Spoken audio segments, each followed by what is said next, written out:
मी अजय. आज माझे लहान काकांच्या लग्नासाठी मुलगी पाहण्याच्या कार्यक्रमाचे नियोजन घरच्यांनी केले होते. त्यासाठी आम्ही आज कोट्याला काकूंना पाहण्यासाठी जाणार होतो. घरातील सर्व मंडळी अतिशय उत्साहित होते. अजूनही आम्ही एकत्र परिवार सोबतच राहत होते. माझ्या वडिलांना धरून मला 4 काका आहेत, म्हणून 2 नंबरच्या काकांनी कोटा जाण्यासाठी मिनी लक्झरी बुक केली होती. ज्या काकांचं लग्न होणार होतं त्यांचं वय साधारणतः 31 वर्ष होते आणि काकूंचे वय हे 20 वर्ष होते. कोटा व आमच्या घराचे अंतर 5 तासाचे होते, म्हणून सकाळी 5 वाजता आम्ही घरातून निघालो होतो. मी व काका सोबतच मागच्या सीटवर बसलेलो होतो. काकांना लग्नाची अतिशय घाई लागली होती, म्हणून काका मला सांगू लागले, "यार अजय, हा प्रवास संपतच नाही. केव्हा तुझ्या काकूचं घर येईल मी याचीच वाट पाहतोय." तेव्हा मी काकांना म्हणालो, "येईल चाचू, घाई करू नका." अखेरकार सकाळी 9 वाजेला आम्ही काकूंच्या घरी येऊन पोचलो. आमची गाडी दाराजवळ येताच बँड आमचे स्वागत झाले. आमच्या स्वागतासाठी इतके लोक पाहून घरचे अतिशय गदगद झाले. काकूंच्या वडिलांनी मनापासून आमच्या सर्वांचे स्वागत केले आणि माझ्या वडिलांनी व काकांनी मनापासून त्यांचे स्वागतही स्वीकारले. जेव्हा आम्ही त्यांच्या घरात शिरलो तेव्हा स्वागतासाठी व मेजवानीसाठी काही बायका तयारच उभ्या होत्या. काकूंच्या वडिलांकडे अफाट पैसा होता. घरात कोणत्याच गोष्टीची कमी नव्हती. आमच्याकडेही भरपूर पैसा होता. आमचे काका व वडील हे देखील 3 कंपनीचे मालक होते. दोघी पार्टी धनाढ्य असल्यामुळे हा संबंध जुळून आला होता. नाहीतर 31 वर्षाच्या काकाला कोण आपली एवढी कम वयाची मुलगी देणार होतं. मी व काका शेजारी शेजारी बसलो होतो. अगोदर तर तेथील बायकांनी मलाच नवरदेव मुलगा समजून माझी खातिरदारी करायला सुरुवात केली, कारण की मी दिसायला सुंदर व हँडसम होतो, म्हणून त्यात त्यांचं कन्फ्युजन झालं होतं. त्यानंतर मी स्वतःहून त्यांना सांगितले की दुल्हा मैं नहीं हूँ, बल्कि यह मेरे चाचा है. तेव्हा सर्वांना कळाले की हा वयस्कर माणूस नवरदेव आहे.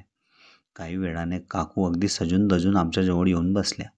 काकू या दिसायला इतक्या सुंदर दिसत होत्या की मी त्यांचे वर्णनही शब्दात करू शकत नव्हता. माझी नजर काकूंवरून हटतच नव्हती आणि काकूंशी बोलायची उत्सुकता वाढत होती. मी ज्या वेळेस काकूंकडे एकटक नजरेने पाहत होतो त्याच वेळेस काकांनी त्यांच्या हाताची कोणी माझ्या शरीरावर आदळली आणि म्हणाले, "अजय, कैसी है तुम्हारी आंटी?" मी त्यावर काकांना म्हणालो, "चाचा, आंटी तो बहुत ही सुंदर है. आप दोनों की जोडी अच्छे से जजेगी." काकांना एवढं सांगून मी परत काकूंकडे पाहू लागलो. काकूही तिरकस नजरेने माझ्याकडे पाहत होती. तेवढ्यात काकूंच्या वडिलांनी मला आवाज दिला आणि त्यांनी मला विचारले, "अजय, अब तुम्हारी पढ़ाई कैसी चल रही है?" त्यावर मी त्यांना म्हणालो, "अंकल, अभी तो मैं भी यहाँ कोटा में पढ़ाई करने के लिए आने वाला हूँ. अभी मैं इंजीनियरिंग करने की सोच रहा हूँ, इसलिए यहाँ कोचिंग के लिए एडमिशन लिया हूँ. 6 महीने का कोर्स है अंकल मेरा यहाँ. किसी किराए का रूम करके रहूँगा." "बेटा, तुम रूम करके क्यों रहोगे? हमारा घर है. तुम जब चाहो तब आ सकते हो और यहाँ पे रहकर भी तुम अपनी कोचिंग क्लास अटेंड कर सकते हो. इसे अपना ही घर समझो बेटा." त्यावर मी अंकलला म्हणालो, "नहीं अंकल, मेरे वजह से आप लोगों को तकलीफ हो जाएगी और जहाँ मेरी कोचिंग क्लास है वही नज़दीक में रूम देख लूँगा मैं." त्यावर ते अंकल म्हणाले, "बेटा, इतनी बात बोल के तुमने हमको पराया समझ लिया. अरे अभी हम एक ही परिवार के हैं. हमें एक दूसरे की मदत और सहायता करनी चाहिए." अंकलचं असं बोलणं ऐकून माझ्या आईवडिलांना व काकांना फार छान वाटले. आपल्याला जे संधी मिळाले आहेत ते किती कॉपरेटिव्ह आणि प्रेमळ आहेत त्यांच्या बोलण्यावरूनच कळते. म्हणून वडिलांनीही मला त्यांच्या घरी राहण्यासाठी परवानगी दिली. त्यावर मी त्या अंकलला म्हणालो, "ठीक है अंकल, मैं भी यहीं से कोचिंग क्लास के लिए अप डाऊन करूँगा." एवढं बोलून आम्ही सर्वांनी मिळून ज्या मुलगी पाहण्याच्या रस्म होत्या त्या पूर्ण केल्या आणि जेवण करून दुपारी आम्ही आमच्या घरी जाण्यासाठी परतलो. काकांना काकू फार आवडल्या होत्या, म्हणून पूर्ण प्रवासात ते काकूंबद्दलच माझ्यासोबत बोलत होते. 2 दिवसानंतर मलाही कोट्याला परत जायचे होतं. त्यासाठी घरी पोहोचल्यानंतर मीही माझ्या सामान पॅक करण्याचे नियोजन केले. 6 महिन्यासाठी लागणारा सर्व सामान आणि सर्दीचे कपडे मी पॅक करून बॅगमध्ये ठेवले आणि उद्या दुपारी मी व काका परत काकूंच्या घरी जाण्यासाठी निघालो. काका मला सोडून दुसऱ्या दिवशी परत घरी येणार होते. तेव्हा मी काकांना म्हणालो, "अच्छा हुआ चाचू, आप मेरे साथ आ गए. आपकी चाची से भी मुलाकात हो जाएगी." त्यावर काका म्हणाले, "अरे अजय, इसीलिए तो मैं आया हूँ. उस दिन सब मेहमानों में तुम्हारी चाची से मेरी बातचीत ही नहीं हो पाई. आज कहीं रात को खाना खाने जाएंगे तब उससे जी भर के बात करूंगा. त्यावर मी काकांना म्हणाला, ओ हो चाचा, आप काफी उतावले हो रहे चाची को मिलने के लिए. रात्री 8 वाजेच्या वेळेस आम्ही काकूंच्या घरी पोहोचलो. काकूंच्या वडिलांनी आमचे दोघांचे मनापासून स्वागत केले. पण काकांची नजर ही काकूंना शोधत होती. काही वेळ आम्ही पुढच्या हॉलमध्ये बसून गप्पा गोष्टी केल्या. त्यानंतर एका माणसाने आम्हाला एक रूम दाखवला. त्या त्या रूममध्ये आमची राहण्याची सोय केली होती. रूम खूप छान व सुंदर होता. काही वेळ आम्ही रूममध्ये बसून गप्पा गोष्टी केल्या. मग फ्रेश होऊन आम्ही जेवणासाठी डायनिंग टेबलजवळ आलो. काकांचे मन नाराज झाले होते, कारण काकांना काकूंसोबत बाहेर हॉटेलमध्ये जेवायला जायचं होतं. पण त्यावेळेस ते काही शक्य होऊ शकले नाही. जेवण करून झाल्यानंतर काकांच्या सासऱ्यांनी आम्हाला आराम करण्यासाठी सांगितलं, कारण प्रवासात आमचे शरीर फार दुखत होते. काकांचे पायही जाम झाले होते गाडी चालून चालून. रूममध्ये आल्यावर काही वेळ मी टी व्ही समोर बसलो आणि काका बेडवर झोपून मोबाईल पाहत होते.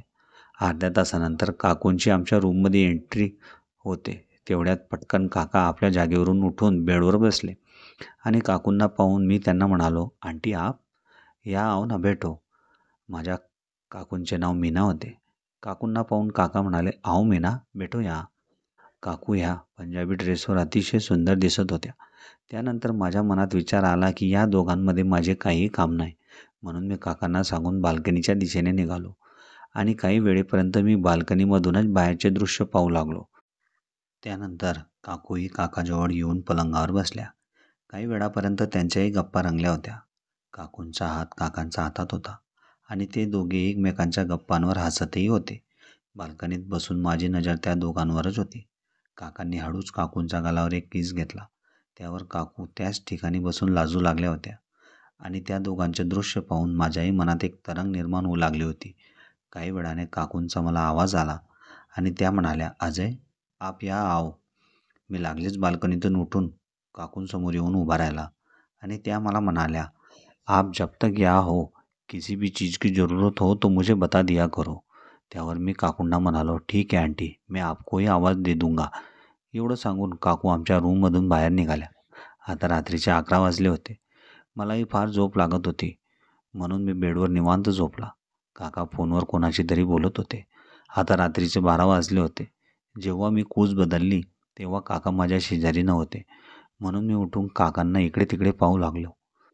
मला वाटले की काका बाथरूममध्ये गेले असावेत, म्हणून मी परत त्याच ठिकाणी झोपलो. पण 15-20 मिनिटे झाल्यानंतरही काका अजून बेडवर परतले नव्हते. म्हणून मी त्यांना पाहण्यासाठी बेडवरून उठून बाल्कनीच्या दिशेने जाऊ लागलो. पण त्या ठिकाणीही कोणी नव्हते. मग मी आमच्या रूमचा बाहेर आलो आणि आमच्या रूमच्या शेजारीच काकूंचा रूम होता.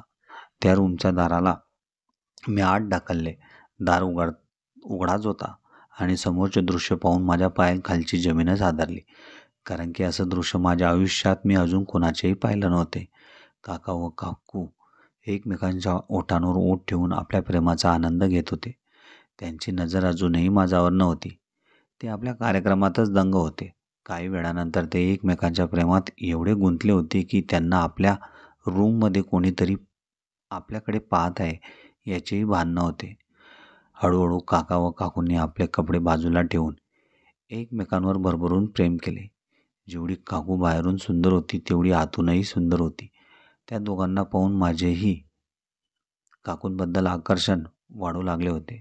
काकूंना मिठीत घेण्याची उत्कंठा माझ्याही मनात निर्माण होऊ लागली होती.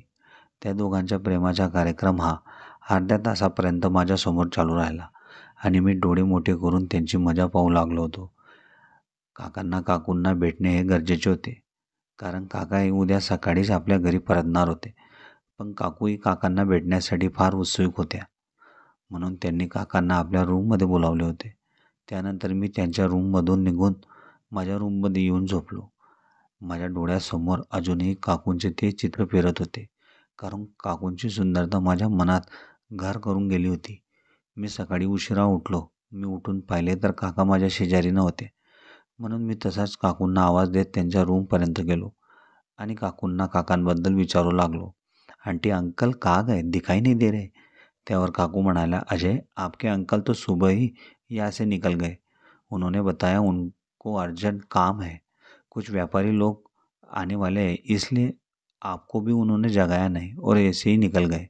ठीक आहे आंटी. मी लागलीच काकूंना गुड मॉर्निंग म्हणालो. त्यावर काकूही मला गुड मॉर्निंग म्हणाल्या. मी काकूंकडून 1 कप चहाची मागणी केली. आंटी मुझे 1 कप चाय मिलेगी? त्यावर काकू मला म्हणाल्या, मैं अभी बना के तुम्हें गरमागरम चाय ला के देती हूँ अजय. एवढं बोलून मीही माझ्या रूममध्ये येऊन मोबाईल पाहू लागलो. असेही माझे क्लासेस परवापासून सुरू होणार होते. काही वेळाने काकू या चहा घेऊन माझ्या रूममध्ये आल्या. मी मोबाईलवरून माझं लक्ष काकूंकडे गेलं. मी काकूंना एकसारखा पाहत राहिलो. काकू इतक्या सुंदर व ब्युटिफुल दिसत होत्या. ते काकूंचे मोकळे केस आणि तो फिटिंगमध्ये असलेला त्यांचा ड्रेस एखाद्या हिरोईनसारख्या त्या दिसत होत्या. चहा पीत असताना काकूंनी मला विचारले, अजय, आज की क्या प्लानिंग है तुम्हारी? कुछ नहीं आंटी, आज तो संडे है, कल से क्लास चालू होंगे. त्यावर काकू मला म्हणाला, तो आज मूवी देखने चले हम दोनों. मी काकूंना म्हणालो, ठीक आहे आंटी, पक्का चलेंगे. काकू ह्या जितक्या दिसायला सुंदर होत्या तितक्याच बोलायलाही मनमोकळ्या होत्या. संध्याकाळच्या वेळेस मी व काकू आम्ही गाडीतच पिक्चर पाहण्यासाठी गेलो. पिक्चर पाहत असताना अवकाळी पावसाला सुरुवात झाली होती. पाऊस खूप जोरात सुरू होता. पिक्चर साधारणतः 9:15 वाजेला संपला आणि ज्यावेळेस पिक्चर हॉलमधून आम्ही बाहेर आलो आणि गाडीत बसायला लागलो, त्याच वेळेस रोडावरून चालत असलेल्या गाडीने माझ्या अंगावर घाण पाणी उडवले. माझे कपडे पूर्णपणे गाऱ्याने व पाण्याने भरले होते. मला त्या गाडीवाल्यावर भरपूर संताप येत होता. एवढ्या पावसातही हे लोक इतक्या जोराने गाडी चालवतात. काही वेळाने आम्ही घरी पोहोचलो. त्यानंतर लागलीच मी माझ्या रूममध्ये जाऊन कपडे बदलून आंघोळीसाठी जाऊ लागलो आणि त्याच वेळेस काकूही माझ्या रूममध्ये येऊन पोहोचल्या. काकूंनी आपले कपडे चेंज केले आणि त्या गाऊनवर आल्या होत्या आणि मीही टॉवेल गुंडाळून त्याच ठिकाणी उभा होतो. माझे घाण झालेले कपडे काकू त्यांना उचलण्यासाठी खाली वाकल्या आणि अचानक माझं लक्ष काकूंच्या त्या ठिकाणी गेले. जेवढी काकूंची सुंदरता ही चेहऱ्यावर होती, तेवढीच सुंदर ते देखील होते. त्यांच्याकडे पाहिल्यानंतर माझ्या अंगात एक वेगळीच ऊर्जा तयार झाली. त्यामुळे मी गुंडाळलेल्या टॉवेलकडे काकूंचं लक्ष गेलं. काकू एकसारखं माझ्या टॉवेलकडे पाहत होती. त्यानंतर काकू मला म्हणाला, अजय, गीजर के पानी गरम करने पर ही नहाना, क्योंकि बाहर क्लायमेट ठंडा हो चुका है, नहीं तो जुकाम हो जाएगा तुम्हें. एवढं सांगून काकू माझ्या रूममधून बाहेर निघाल्या आणि मी आंघोळीसाठी बाथरूममध्ये गेलो. मी आंघोळ करत असताना माझा मोबाईल सतत वाजत होता. त्यामुळे मी फटक्यात आंघोळ करून कोणाचा फोन आहे ते पाहण्यासाठी फोन उचलला. माझ्या मोबाईलवर 6 मिस कॉल काकांचे होते. मी आपले कपडे घालून काकांना फोन लावला. तेव्हा काका मला म्हणाले, अरे अजय, मीना का फ़ोन लग नहीं रहा है. कहीं बाहर गई है क्या तुम्हारी आंटी? ज़रा उसके रूम में जाके देखना और उसको बोलना कि मुझे फ़ोन करने के लिए. त्यावर मी काकांना, ठीक आहे अंकल, मैं बताता हूँ देख के, असं म्हणून मी फोन कट केला आणि काकूंना पाहण्यासाठी त्यांच्या रूमपर्यंत मी पोहोचलो. जसा मी रूमचा दार आत ढकलला आणि समोरचे दृश्य पाहून मी अगदी आश्चर्यचकित झालो. आंटी या त्यांचे कपडे चेंज करत होती आणि त्यांच्या पाठीकडचा भाग माझ्या दिशेने होता. काकूंची पाठ अतिशय सुंदर दिसत होती. काही वेळापर्यंत मी काकूंना लांबत पाहत राहिलो आणि काही क्षणातच काकूंनी आपली मान वळवली. त्यामुळे त्यांची आणि माझी नजरानजर झाली आणि काकूंना मी अशा अवस्थेत पाहिले त्याची कल्पनाही मी करू शकत नव्हतो. काकूंनी लागलीच जवळ असलेला ड्रेस आपल्या अंगावर टाकला आणि मी पटकन त्या रूममधून बाहेर निघून माझ्या रूममध्ये आलो. मला अतिशय वाईट वाटत होतं आणि स्वतःची लाजही वाटत होती की आपण काकूंच्या रूममध्ये जाण्या अगोदर दारावर नॉक करायला हवं होतं. मी डोक्याला हात लावून माझ्या रूममध्ये बेडवर बसलो होतो आणि अचानक माझ्या हाताला काकूंच्या हातांचा स्पर्श झाला. तो स्पर्श माझ्यासाठी एक वेगळा आनंद देणारा होता. मी आपले हात डोक्यावरून बाजूला केले आणि वर मान करून पाहिले तर समोर काकू होती. मी त्यांना सांगू लागलो, आंटी, मुझसे बहुत बड़ी गलती हो गई, मुझे माफ़ कर दो. मैं आपके रूम में आते टाइम आपको आवाज़ देना चाहिए था. तो ये गलती मुझसे नहीं होती। मैं तो आपको खाली यह बताने आया था कि अंकल आपको कब से फ़ोन कर रहे हैं। आपका फ़ोन स्विच ऑफ आ रहा है। इसलिए अंकल ने मेरे फ़ोन पर फ़ोन करके मुझे बताया कि अपने आंटी को बताना कि मुझसे फ़ोन पर बात करेगी। आंटी, ऐसी गलती मुझसे कभी नहीं होगी। आइंदा मैं आपके रूम में आते टाइम एक तो आवाज़ दे के आऊँगा, नाही तो दरवाजा नॉक करके आऊँगा. Sorry aunty. असं म्हणून मी काकूंची माफी मागितली. काकू एक शब्द न बोलता माझे दोघं हात त्यांनी त्यांच्या हातात पकडले. अरे अजय, इसमें बुरा मानने की क्या बात है? सॉरी का तो सवाल ही नहीं आता. मेरा फ़ोन स्विच ऑफ था, इसलिए आपके अंकल ने आपके मोबाइल पे फ़ोन किया. मैं बात कर लूँगी उनसे, मगर तुम अपने दिल पे इस चीज़ का बुरा मत मानना. जो हुआ उसे हादसा समजकर भूल जाना. काकूंनी मला माफ केल्याबद्दल माझ्या मनालाही फार छान वाटू लागले होते आणि काकूंबद्दल माझ्या मनात आदर वाढला होता की आपली काकू किती साधी भोळी आहे. सर्व गोष्टी तिला कळूनसुद्धा तिने मला माफ केले. नाहीतर त्यांच्या जागेवर दुसरी बाई राहिली असती तर त्यांनी माझी इज्जतच घालवली असती. आता रात्रीचे 10 वाजले होते. घरात मी व काकूचेच जेवण राहिले होते. कारण 9:15 वाजेला आम्ही पिक्चर पाहून आलो होतो. त्यानंतर मी अंघोळीत व्यस्त झालो म्हणून जेवणासाठी काकूंनी मला आवाज दिला. अजय आ जाओ, खाना लगा दिया है. मी डायनिंग टेबलवर काकूंसमोरच जेवणाला बसलो.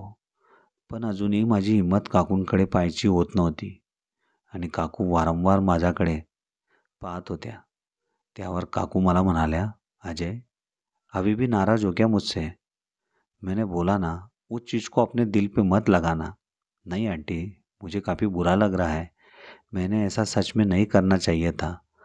मी पटक्यात जेवण आटोपून माझ्या रूममध्ये आलो आणि बेडवर पडून मोबाईल पाहू लागलो. काही वेळानंतर काकूही माझ्या रूममध्ये आल्या आणि एका पिशवीत त्यांनी काहीतरी सामान मला दाखवण्यासाठी आणला. मला पाहून काकू म्हणाल्या, अरे अजय, नींद आ रही क्या? त्यावर मी काकूंना म्हणालो, नहीं आंटी, मैं तो ऐसे ही लेटा हुआ था. कहो ना, कुछ काम था क्या? नहीं अजय, काम तो नहीं था, मगर मुझे लगा कि आपको बोर हो रहा होगा, इसलिए मैं यहाँ पे अपने बचपन की तस्वीरें आपको दिखाने के लिए लाई थी. त्यानंतर काकूंनी पिशवीतून 4-5 अल्बम काढून मला दाखवू लागली. काकू माझ्या शेजारीच बसली होती. एक अल्बम पाहिल्यावर काकू एकदम चिटकून माझ्या शरीराजवळ बसल्या आणि अचानक माझ्या हाताची एक कोणी काकूंच्या त्याच ठिकाणी स्पर्श होऊ लागली. माझ्या हाताच्या कोणीचा स्पर्श काकूंना आनंद देऊ लागला होता. म्हणून काकू अधिकाधिक माझ्या शरीराकडे चिटकून बसल्या होत्या. अधूनमधून मी काकूंनाही सांगू लागलो होतो की आप बचपन में काफ़ी खूबसूरत दिखती थी. त्यावर काकू मला सांगू लागल्या, तुम कुछ भी कहते हो अजय, इतनी भी खूबसूरत नहीं थी मैं. त्यावर मी काकूंना म्हणालो, आप इतनी खूबसूरत हो. अगर आप अभी भी कॉलेज में एडमिशन लेती हो तो तुम मेरी ही उम्र की लगोगी. त्यावर काकू मला म्हणाल्या, इसका मतलब मेरी खूबसूरती तुमने काफ़ी नज़दीकी से देखी है. काकूंच्या तोंडातून असे शब्द निघाल्यावर मी शॉकच झालो आणि काकूंकडे पाहू लागलो. त्यावर काकू माझ्याकडे पाहून म्हणाल्या, अरे अजय, मैं तो मजाक कर रही थी. शेवटचा अल्बम पाहण्यासाठी मी तो टेबलवरून उचलला. त्यावेळेस काकू या 10वीच्या वर्गात होत्या. ते तेव्हांचे फोटो होते. माझ्या मनातल्या मनात काकूंबद्दलचे आकर्षण वाढू लागलं होतं आणि माझ्या हाताची कोणीही मी मुद्दामून काकूंच्या त्या ठिकाणी स्पर्श करू लागलो होतो. माझी नजर काकूंच्या त्याच ठिकाणी होती. फक्त मी माझ्या हातांच्या बोटांनी अल्बम पलटवत होतो. ज्यावेळेस माझी आणि काकूंची नजरानजर झाली त्यावेळेस काकूही त्याच ठिकाणी पाहत होत्या. काकूंनाही माझ्या हाताचा स्पर्श हवा हवासा वाटत होता. मी पटक्यात माझी नजर काकूंच्या डोळ्यातून चोरून अल्बमवर टिकवली. माझ्याही मनात आता कंट्रोल राहिला नव्हता. मलाही काकू आता हव्याशा वाटू लागल्या होत्या. त्यानंतर काकू आपल्या जागेवरून उठून दाराची कडी लावण्यासाठी उठल्या आणि माझ्यासमोर येऊन उभ्या राहिल्या. काकू एकटक नजरेने माझ्याकडे पाहत होत्या. माझी नजर अजूनही अल्बमवरच टिकून होती.